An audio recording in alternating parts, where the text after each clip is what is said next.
নানান প্রতিশ্রুতির মধ্য দিয়েও দীর্ঘদিন পার হলেও এখনো চালু হয়নি প্রস্তাবিত দৌলতগঞ্জ মাছদিয়া স্থলবন্দর।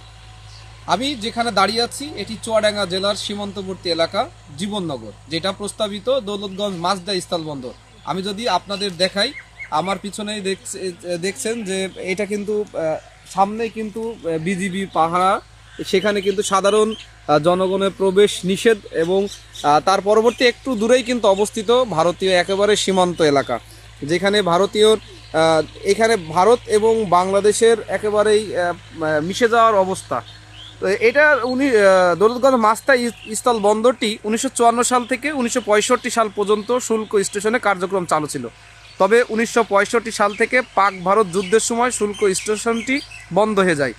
বাংলাদেশ স্বাধীন হওয়ার পর 1972 সালে শুল্ক স্টেশনটি জাতীয় রাজস্ব বোর্ডের নির্দেশে পুনরায় চালু হয়।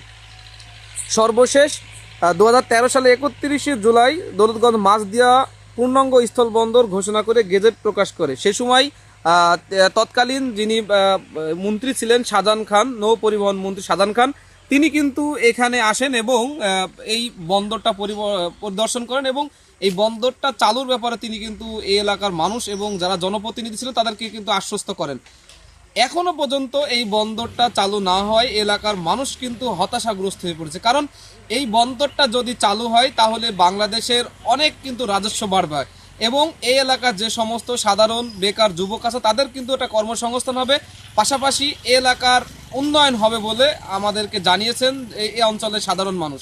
তবে সকলের দাবি অন্তর্বর্তীকালীন সরকার ক্ষমতা থাকা অবস্থায় যদি এই বন্দরটা চালু করা হয় তাহলে একদিকে যেমন বাংলাদেশ রাজস্ব পাবে, অপরদিকে কিন্তু এই এলাকার ব্যাপক উন্নয়ন হবে বলে জানিয়েছেন।